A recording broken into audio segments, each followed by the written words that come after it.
Hey guys, it's your girl Kizzy Rock, and yes, Kizzy Rock is my birth given name.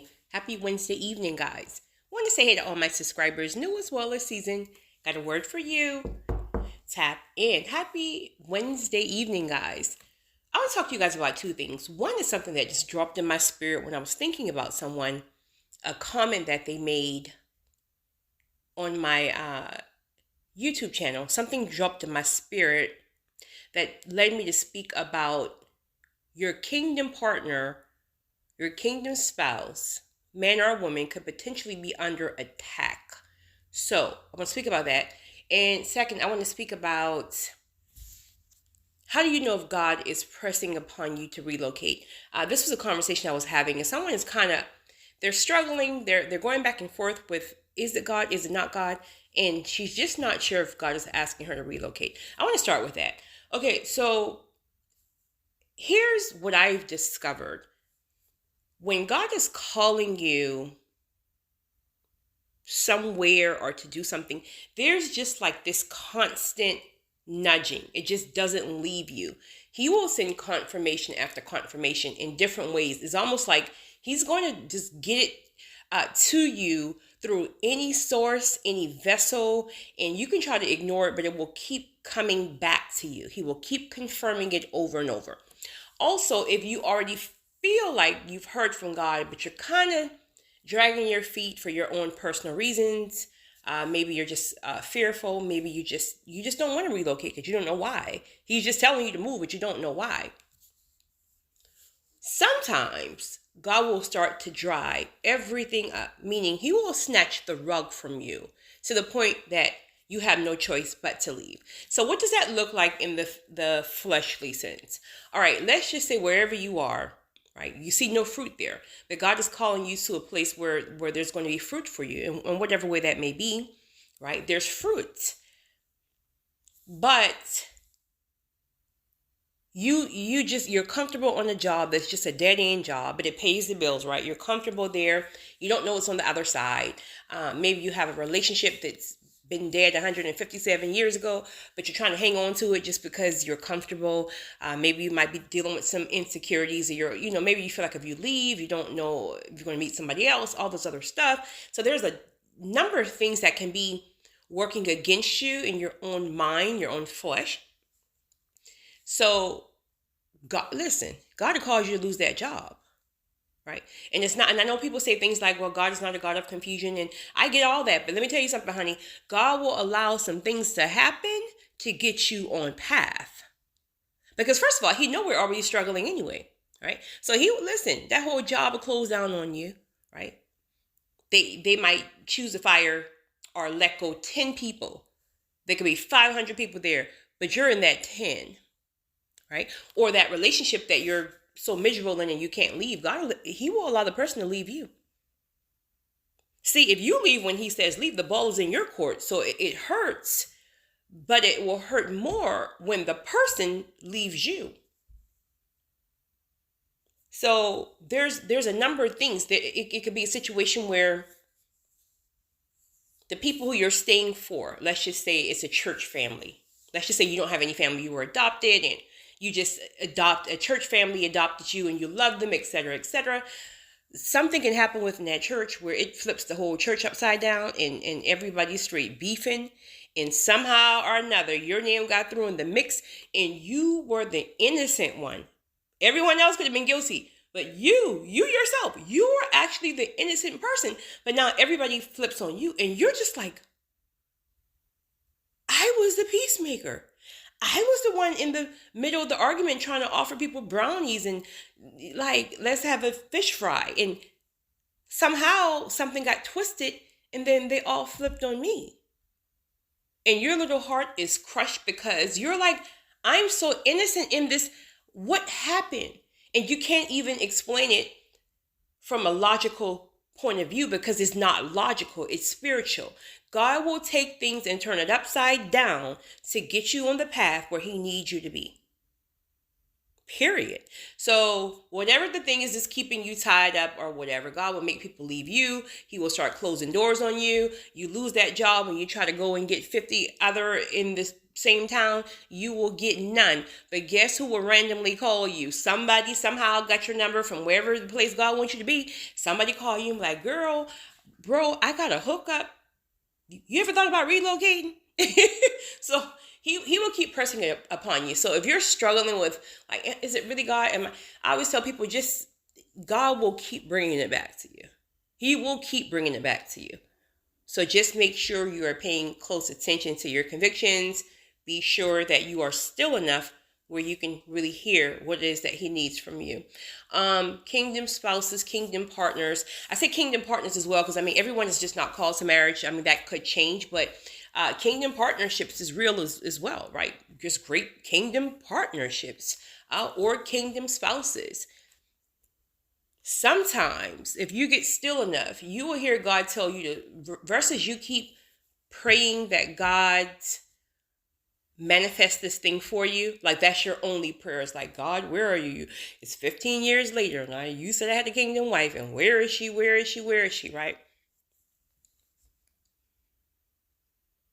Sometimes your prayers and your waiting and your warring in the spirit is specifically for the person to be released to you, and what you're not real. And this is not for everybody, but you'll know it'll hit your spirit. But when you get still, this is why getting still is so important, because God will give you a download when you're still and you got, all your flesh turned off from trying to make something happen.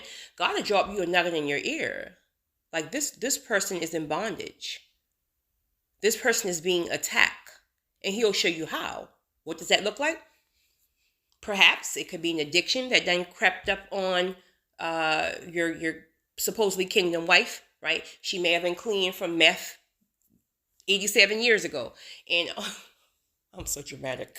And then all of a sudden, she was doing great for 20 years. She's been clean.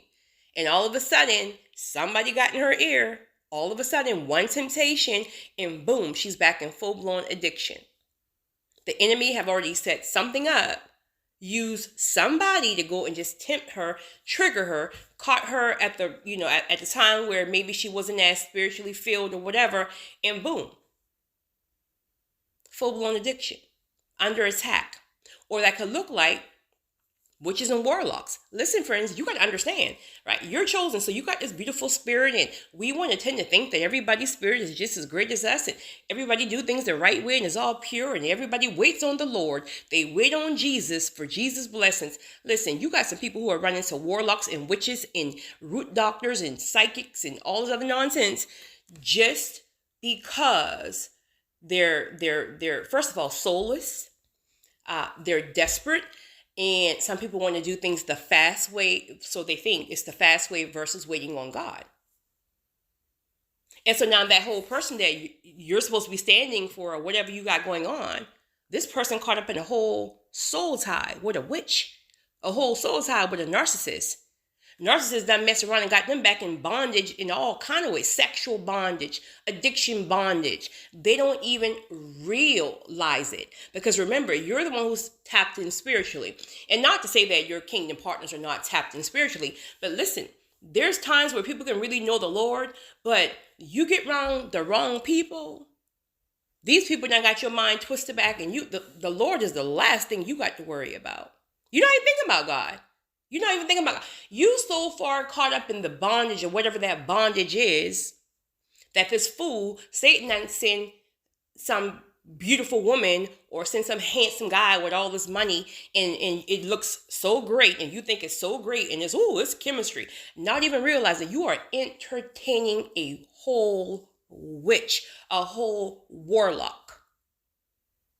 You sleeping and these people playing all kind of foolishness all around your head. You don't even know it. All you know is that you wake up and you're back, boom, you're back in full-blown addictions, right? You're back in sexual bondage. You're back where you're not even working like you used to work because your mind too caught up on this person. Not even realize you done came in contact with a whole witch or a whole warlock. Not to mention, God is trying to take them out. God is trying to take them out. So the thing that you're complaining about, oh, such and such, and he's doing this or she's doing that, you don't even realize it's deeper than that. It's deeper than your flesh. It's deeper than your frustration. Satan is trying to take them out. So versus you're complaining about whatever they're doing, right? Because let me tell you something. That is so fleshly, right? That flesh stuff is so petty. So somebody call you and say, oh, I saw such and such in Walmart with this girl. And you about to lose you can't get up off of the floor. You so stressed out. You haven't eaten in 5 days because somebody said he saw such and such and he was with a girl in Walmart and they were shopping. And you really, let me tell you something. When it comes down to spiritual battles, you can't even let that flesh stuff shake you. You can look at that stuff and laugh. You don't even take that stuff personal because you already know what it is. When you're tapped in spiritually, you don't let nothing in the fleshly realm move you. I don't care who sees who. God said it is. Point blank, period. So your time is limited over there. Whatever you got going on is limited. Period. So your prayer versus of God release this person. God release that person. You mess around and get a whole witch transfer up in you spirits because, listen, no. Ask God to show you what to pray against. God will show. If you ask, and this is only for the people who feel like there's a delay, not a delay in the sense of God is still working on you or working some things out, right? Because there's a difference. There's a difference with spiritual delays versus demonic delays. Demonic delays are when God have told you that the thing is ready. God have told you you're in due season. God have told you this is your Kairos moment, but there's still a block. There's a block where nothing is happening and you feel it. You feel it. It's a demonic. There is something there that you have to war against. So versus getting frustrated and asking God, send this person, you might want to be happy God is holding that person right now.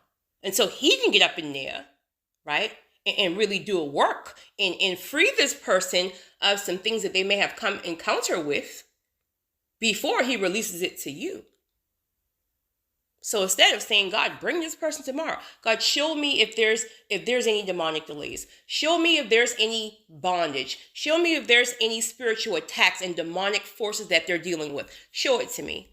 When God shows it to you, your job is to pray and fast and war and ask God to help the other person who's your kingdom partner, your kingdom wife, kingdom spouse, whatever, to help that person. Matter of fact, you command it. You have the power. You command that person to focus on God. See, you got too much up of you in there, right? And we're human, whatever. You got too much up of you in there. So instead of getting annoyed with them and just wanting to clip them up and just, you're getting upset with the wrong person. You're spinning your wheels and and that's what Satan wants. Because if you get tired in the flesh, you're going to walk away from it. God already gave you a whole assignment and tell you what it is, but you're going to get so tired because you're not going to see anything manifesting in the physical realm, and you're too much up in your physical. You're too much up in your flesh. You got to get up. When it comes to spiritual battles, you got to get up in your spirit. This thing ain't for the faint at heart. This is not something you can just play with. You can't do just the random things your homegirl and your homeboy is doing, right? They're going out every weekend. You need to be up in that word. You need to be fasting. You need to be praying, right? You need to be somewhere in nature getting your downloads. Like, you just can't do things that this is why it calls for isolation. You got to be still. You got to hear. So you're annoyed with the person because they're back on meth. Not even realize that's a whole attack that the enemy have already set up against them to keep them from you. Because if they're on meth, they ain't thinking about you. And you're like, I'm the best man in the world, and I would rub her feet, and I'm the only man who ever done her right, and she just doesn't want me. Honey, she wants that meth. That's a whole demonic attack that was sent against her to keep her from you, but most importantly, keep her from God. So stop asking for her, because all she's going to do is come and steal all your money. And you might don't see her for 5 months. war for her in her strength, because obviously she don't have the strength right now to focus on God. Stand in the gap for her. War for her to focus on God. She needs to see God, not you. You have the power. If you're tapped in and this is your people's, you have the power to command that they focus on God. You have the power to stand in the gap for them. But Satan got you shook. You in here worrying about the fleshly thing. Oh, she's in Walmart. I saw her with the other meth dealer and she's in love. Child, please. Nobody care about this foolishness in the flesh. You can say what you want. God said it is. Period. Period. So he or she, okay, we're done with the math people. I don't even know why math is.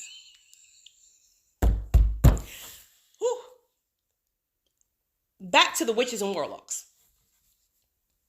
So now you're in your feelings thinking you're just not beautiful enough because he's in Walmart. He's in Walmart buying curtains with this girl, and you're just at home thinking like, I'm just not pretty enough. He wants her. Child, like, listen. This person could potentially then put a whole spell up on this man. This man trying to sleep. He's snoring. His mouth wide open. She done put some banana peels and black pepper. She done he waking up. His head is gone. He's gone. He got a whole soul tie. He don't even like her, but he can't leave her alone. He don't even like her, but he can't leave her alone. He don't like her, but he can't leave her alone. And here you are diminishing who you are, thinking that you're the problem. You think you're the problem. God chose you. God said it is. God says you're enough. God says it's your territory.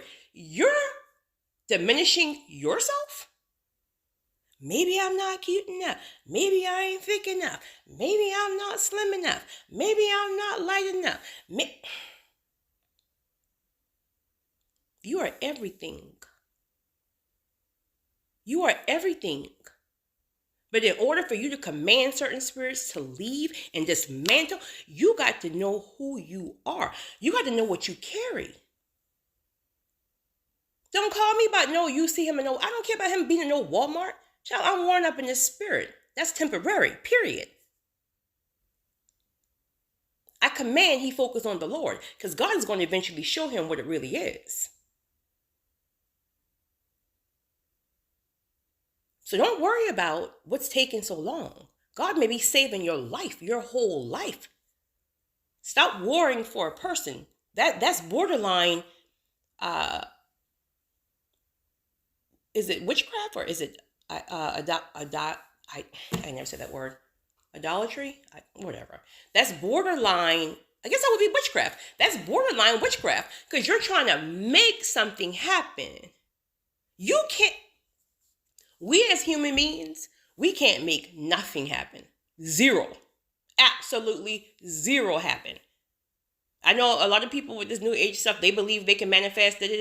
Listen, I mean, I'm not even entertaining that conversation. If that's what you do what you do, right? I think if I'm honest, I probably manifested things in my past. But let me just tell you something, honey. When you manifest it, ain't no grace behind that. When you manifest, you got to handle that thing. When you manifest it, it ain't gonna last.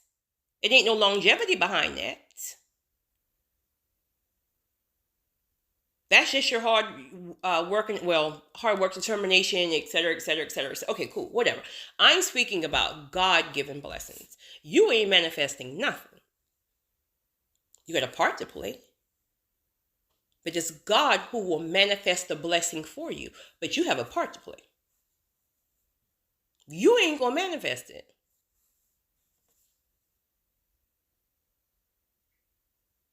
I want to share that. So, guys, please get out your head and not only get out your head, but understand the power you carry, the power that you develop in the wilderness, the power that you develop when you're getting hit with these attacks and storms. As annoying as storms are,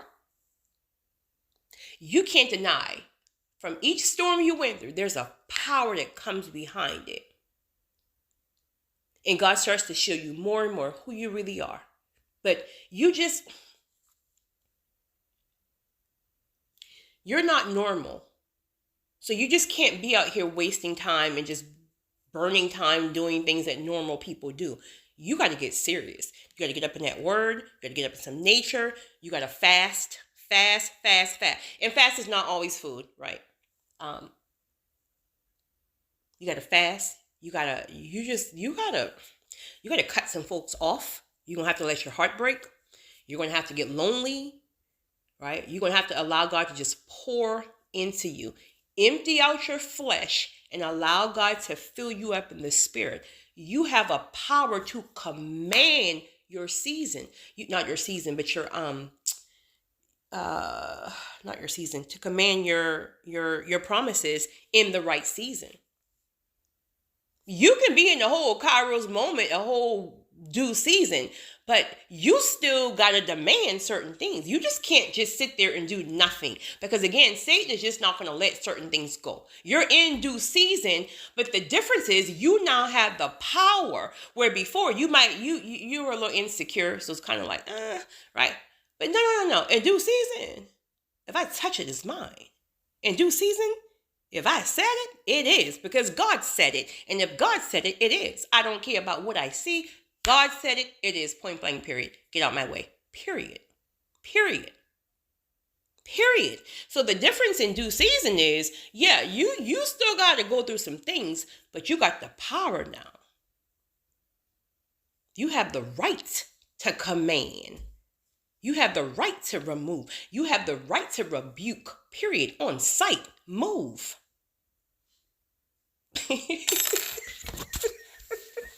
One of you guys commented a few minutes ago and said how I'll go from super serious to, when I'm super serious, it's just spirit. And I don't know, maybe when I say something crazy, just that's flesh thing kicking and creeping there some kind of way.